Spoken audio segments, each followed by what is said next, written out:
Leading up to the release of Mortal Kombat 11, plenty of details have trickled out, cluing gamers into what fighters are coming to the game and how it will play, but some of those fighters have a lot of blood on their hands. Here are the darkest histories of some of Mortal Kombat 11's fighters.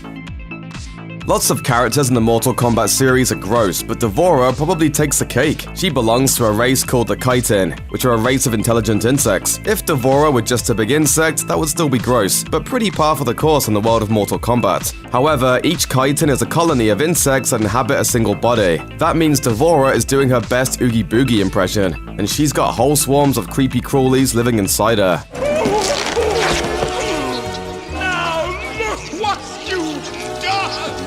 Throughout Mortal Kombat X's story mode, she has many quotes where she refers to herself as this one, implying that the swarms of insects that live inside of her body all share a hive mind.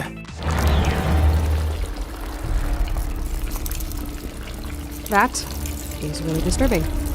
She is also one of the most devious characters in the game, frequently shifting her allegiance so that she can partner up with whomever she deems the most powerful.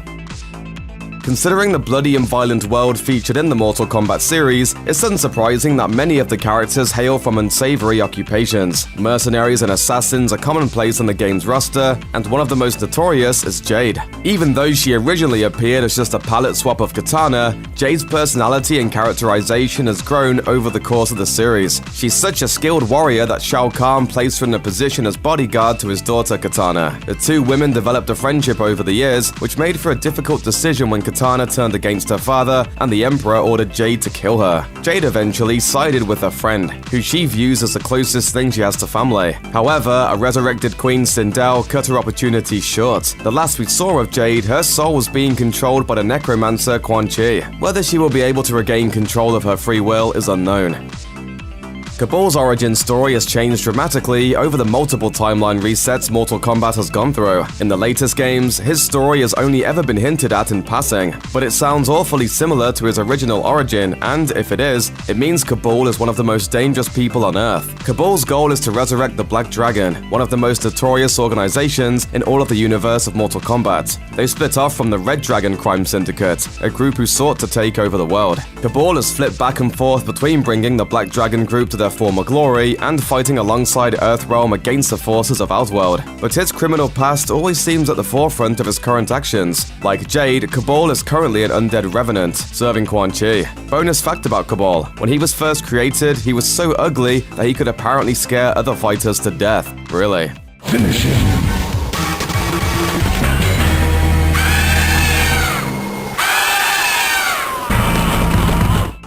Canonically, Raiden is one of the most powerful characters in the Mortal Kombat universe, so it's a good thing he has been on Earthrealm's side throughout most of the series' story. However, Raiden has resorted to some pretty underhanded tactics in his history as Earthrealm's staunchest defender. For example, when Raiden learned that the Dragon God had been resurrected, he took some extreme measures to fight back. He actually dug up the corpse of Liu Kang and used necromantic magic to bring him back to life. He then sent his undead warrior on a quest of revenge, attacking anyone who Raiden felt had caused harm to Earthrealm. No longer will I simply defend Earthrealm. I will seek out and destroy all who threaten it. Darkest of all, Raiden was portrayed by Christopher Lambert in the first Mortal Kombat film. No wonder he's so good at taking off heads. Raiden wins. Fatality.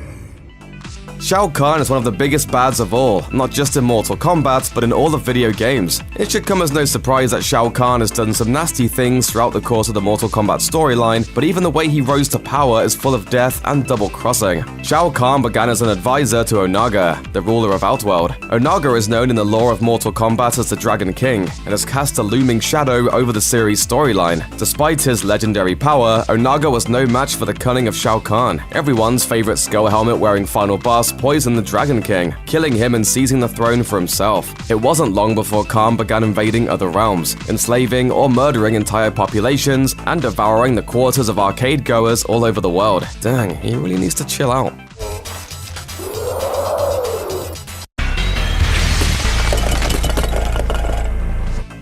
Sub-Zero is arguably the most famous and popular character in the entire Mortal Kombat series. He even received his own spin-off title back in 1997. Two different people have actually taken the moniker of Sub-Zero in the story of Mortal Kombat, and one of them is pretty darn terrible. In the original Mortal Kombat game, a man named Bi-Han was in the guise of Sub-Zero. He was sent to murder Shang Tsung and steal any treasure hidden in his palace. Hot on Bi-Han's heels was the undead assassin Scorpion, who murdered Bi-Han to take revenge, making it even stranger when Sub-Zero returned to the tournament in Mortal Kombat 2. MK2's Sub-Zero is actually the younger brother of Bi-Han, named Kuei Lang, who worked together with Scorpion to unite their warring clans. While the two ninjas eventually were able to bury the hatchet, some things just can't be buried. Bi-Han eventually was brought back as an undead warrior. You just can't keep a good cryomancer down.